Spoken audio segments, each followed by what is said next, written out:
Hi everybody, and welcome to my YouTube channel. Today I'm going to be talking about non-league goalkeeper scouting. In particular, I'm going to have a look at the Northern Premier League goalkeepers from the 2021-22 season. We're about 5 games in at the moment, and I'm just going to see if I can identify the best players.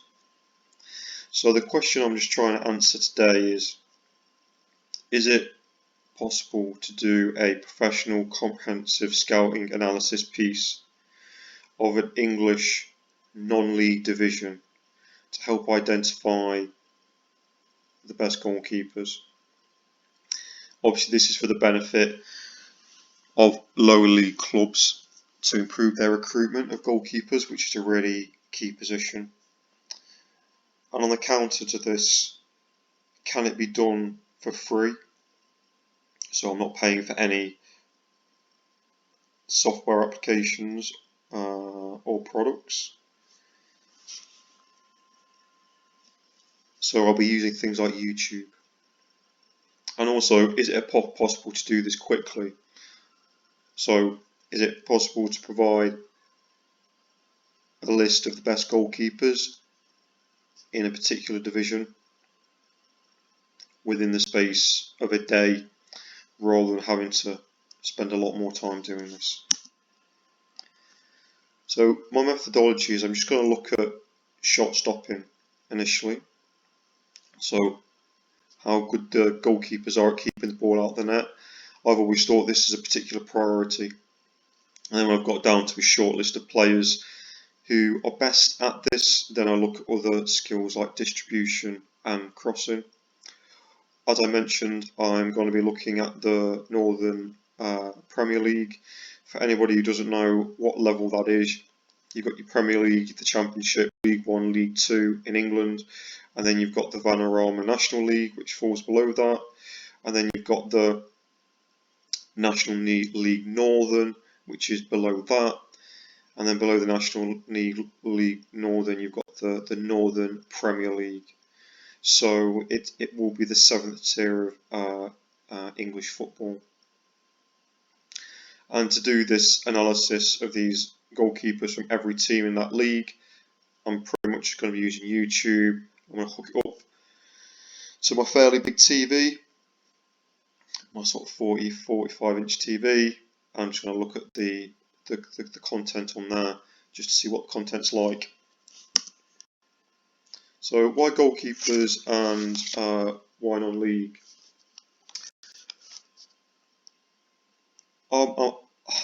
I'm sure, like a lot of football fans, I was a big fan of Football Manager. Played it pretty much all my adult life as a kid. I always really liked looking for bargains and cheap players. This is one of the reasons I'm looking in non-league. But also, I really like the film Moneyball, which is about using innovative methods for clubs that don't have a lot of money to get an advantage to recruit better players. I've also got a background in goalkeeping. I played as a 5-a-side goalkeeper for about 5-6 years. I really enjoyed it, so it's like a passion of mine as well. But also I like providing a high level of service for people and companies who may not have a lot of resources. So I'm going to use some of my experience of working in the digital and IT industries to come up with a creative method to find the best goalkeepers available. For other low league teams, I'm sort of aiming at League 1, League 2, National League teams and below.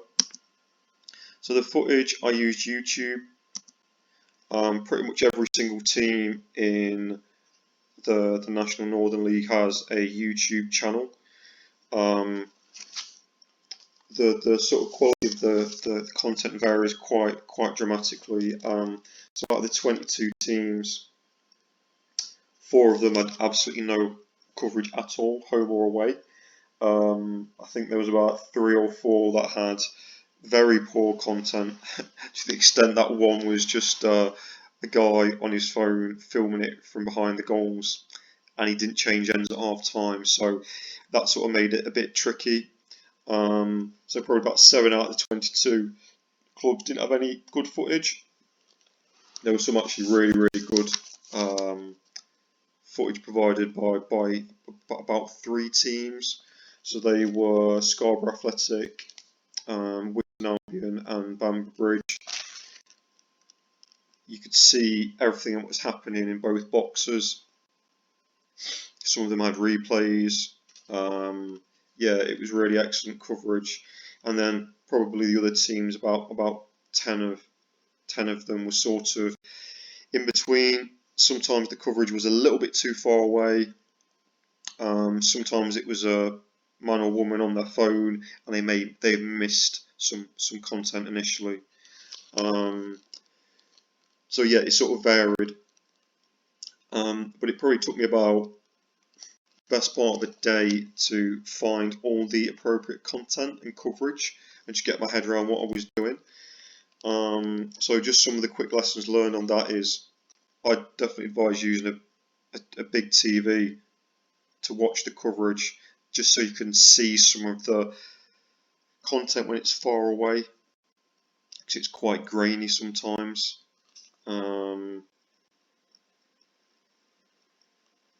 Yeah, that's probably the best advice I can give. Also, as I said, sometimes the person behind the camera wasn't amazing, so you sometimes missed key events that you could potentially look at because they didn't quite keep up with the play. Alternatively, you had some very professional outfits like FC United of Manchester, who had a static camera and probably a camera person with some skills, but it was so far away from the goals that you couldn't really make out what the goalkeeper was doing a lot of the time. Probably some of the best footage was some of the amateur camera people who had a zoom on the camera so they could actually see both sides of the goal. So, for example, Morpeth, Radcliffe, they were some of the examples of that. But the main sort of takeaway was it was possible to actually analyse all the goalkeepers in the league. It just takes a little bit longer than if you were, say, looking. I did another exercise piece of the Belgian Premier League, and every single team had good footage for every match. One of the key things about this was the footage which was camera side of the ground you could use, but if there was any sort of shots on goal on the opposite side of the pitch, so the cameras are normally horizontal, but if it was on the opposite side of the pitch, I just couldn't tell what was happening, so I had to discard all those events. But for example, when I looked at the Belgian Premier League, they had replays and different camera angles, so you could actually look at that footage. And also, because it's sort of non-league, the football was generally a lot more direct, so there weren't as many sort of clear-cut shots on target, which just meant things took a little bit longer. So I'll just give you an example of something I'm talking about. So this was a match I looked at. It was between Stalybridge Celtic and Morpeth. Now Stalybridge Celtic don't have any content home or away, but Morpeth Town do. And their footage is about 5 minutes each, which is absolute perfect time to do analysis. Some of the teams were quite long. You know, the maximum was 30 minutes, which just makes it too long to review every single game. But just some comments about the footage. It wasn't that professional, but you could actually see everything that was happening from the camera side of the pitch. So, for example, this is an example of a breakaway by Morpeth, who were in the stripes, and you can just see here that the ball drops on the edge of the box. The goalkeeper comes out to meet it. You can see he's got his angles right, Also, his legs are quite close together, which means he's taking small steps, which will allow him to react, which you don't get with wider steps. Then you can see here, he's actually closing the gaps and opening his arm, making the angles even better. So if you look at the angle there, maybe could be being critical, maybe a bit tad over to his left. You know, it's a good position. And then then you can see as well that when the player strikes the ball, the goalkeeper doesn't actually move until the ball leaves the striker's foot, which again is a really sign of trust in his positioning and his reactions. So he only actually moves after the ball is kicked, and he's got good reactions actually. Given the range, he decides to make the save with his feet, which is again is a sign of good decision making, and he actually pulls off a really good save. So as I say, this was even though this was a pretty poor level of camera footage, it allows you to make some good meaningful analysis. As I say down here, so it's good starting position, good position on shot contact, etc. So yeah. This guy, I think it was Grant Shelton, did really well here. He actually had a really good game. So that's an example of being able to do meaningful analysis, and this was another example. So this was the right hand side of the pitch, and this was the left. So this was Morpeth Town again versus FC United of Manchester. As I say, if you can see, look here, even though it's blurry, it's possible to do meaningful analysis. Now what the keeper actually does here is he dives early to his left hand side, leaves a big gap to his near post, and the shot actually almost goes in, but it hits the post. So here I'm able to identify that this keeper might have a problem with his positioning upon shot of contact, for example, and also after the ball has been hit. He's probably also trusting his anticipation rather than his reactions, which the first goalkeeper wasn't doing. So again, it's possible to do some meaningful analysis. So this was an example of missed meaningful analysis. Again, the ball, if you look here, the ball's in a similar position inside the box. It's on the right hand side of the pitch, but if you notice, this is on the far side of the away from the camera. So if you look here, this guy's taken a shot.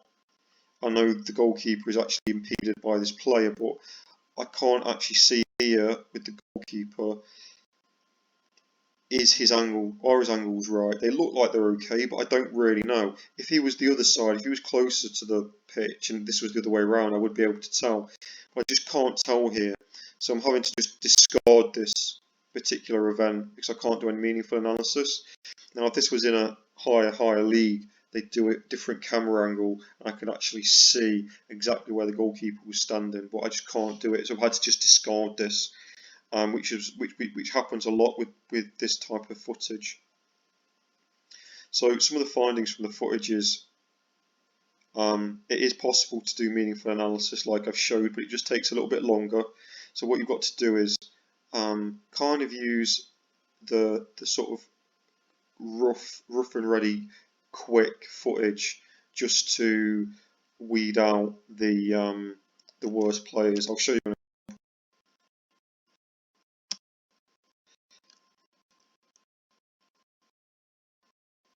example. This is all the list of all the clubs in the Northern Premier League. You've got Ashton United all the way down to West Albion. On here as well, comment on the quality of all the footage. So going from green, which is really good, down to red, which is pretty much unusable, to sort of light shades of blue, which is just about getting away with being okay. Down here as well, you've also got the sort of footage time as well. So as I say, if you look here, Bamber Bridge, they've got some really good footage and replays, but each analysis is 30 minutes, which means it will just take a long time to do the analysis quickly. You don't want to be looking every single time at a match, watching it for 30 minutes. So sort of the best footage is really were the ones where, like this one here from Matlock Town, just 4 for 5 minutes, even though it was probably by a guy on his phone, it still was close enough to the goal so I could see what was happening. It was only 4 to 5 minutes. Morpeth Town had good home and away footage like that, which was good. And then you've got teams like Nantwich Town, a little bit in the middle.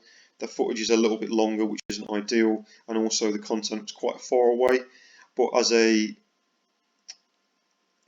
is kind of usable just about. So my sort of advice is, like, when you're going through looking at fixtures, just having a look to see.